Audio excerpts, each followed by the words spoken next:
পরিবার পরিজনের সঙ্গে ঈদ আনন্দ ভাগাভাগি করতে নারীর টানে বাড়ি ফেরে লাখ লাখ মানুষ। স্বস্তিদায়ক ঈদ যাত্রায় যাত্রীদের প্রথম পছন্দ রেলপথ।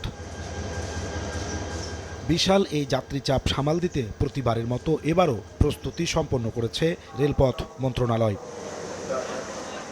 23 মার্চ ঈদ উল ফিতরের সম্ভাব্য তারিখ ধরে 3 মার্চ থেকে শুরু হবে রেলের আগাম টিকিট বিক্রি। আর বাড়তি ভিড় এড়াতে এবার 10 দিন আগে 13 মার্চ থেকে শুরু হবে ঈদ যাত্রা। রেলওয়ে মহাপরিচালক বলছেন, এবারও শতভাগ টিকিট বিক্রি হবে অনলাইনে। আর সার্ভারে চাপ কমাতে সকালে দেওয়া হবে পশ্চিমাঞ্চলের টিকিট, আর দুপুর থেকে বিক্রি হবে পূর্বাঞ্চলের। 3 তারিখ থেকে ঈদের অগ্রিম টিকিট বিক্রয় করা শুরু হবে।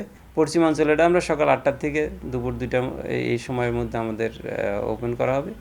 আর পূর্বাঞ্চলেরটা দুপুর 2টা। একসাথে যদি অনলাইনে ঢুকতে চায় তাহলে ঢুকতে পারবে না, সার্ভার জ্যাম হয়ে যায়।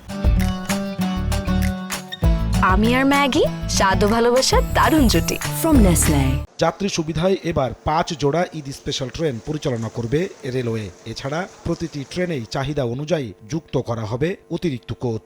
এবার ঈদ যাত্রায় শিডিউল বিপর্যয় ঠেকাতে সর্বোচ্চ প্রস্তুতির কথা জানিয়েছেন রেল ডিজি। গতবারের ন্যায় আমরা 5 জোড়া আমরা ঈদ স্পেশাল ট্রেন চালাবো। ট্রেন যাতে ইঞ্জিনের যাতে বসে না থাকে, শিডিউল যাতে বিপর্যয় না হয়, সেজন্য আমাদের প্রস্তুতি নেওয়া হচ্ছে।